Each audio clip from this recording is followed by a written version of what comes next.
Assalamualaikum kanal yaxşımı. Bugün mən özüm biz xotan tarafda qadidaymiz.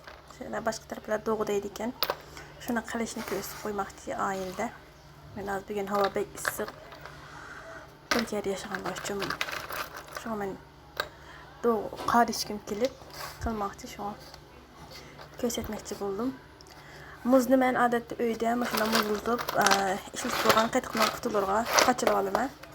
Bu yer bazardan alsaq bək qimmetken, ama Saudi'de o bir xeyli çoğun bir xaltını onlara ağab qoysaq bək uzaq etdi.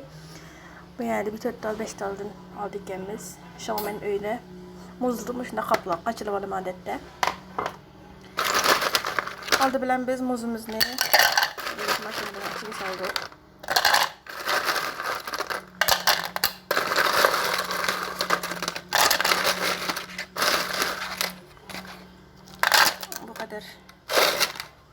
Güzellik mi? Videoların ihtiyacı asasen azıcık kılsanlar buldu.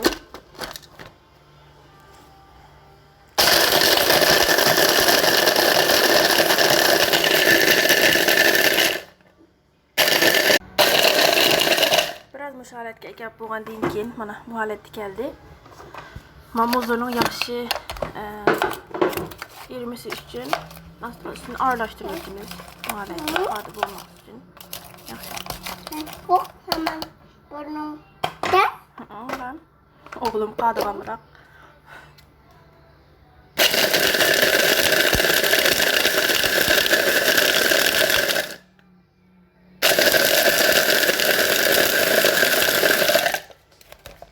Bana şöyle onlar orasını kadı haletli buldu. Bunun biz hem de az miktarda kalaştırmalayla.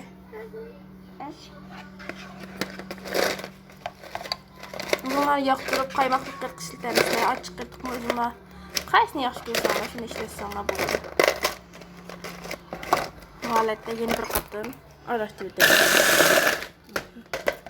İşlək bir qata mango bir soğandan keyin biz bunu qaçımız qalımız. Bunu bu halətdə araşdırsaqlar həqiqətən xotandakilar bilir. Şunda qadı çıxdı. Bunu qaçımızın içine alımız.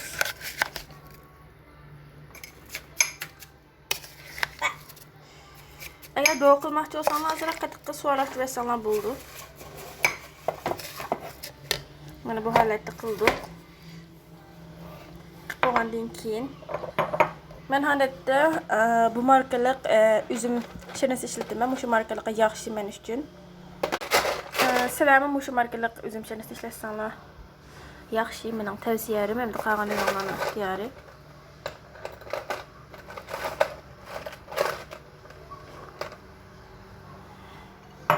Mana bizning xotan tarafının qadilləri tayyor bo'ldi.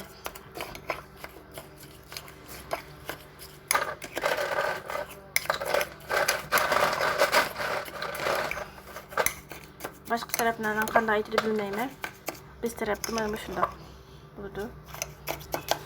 Qaymaq silvasanlar da yaxshi. Vatanda qaymaqliq qada deb bekdan qibatdim o'sha holatda.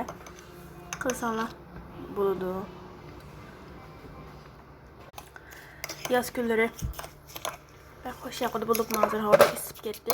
Taliq yaxshi ko'rsanlar, shikar yaxshi ko'rsanlar bo'ldi. O'sha holatda qarab issanlar bo'ldi.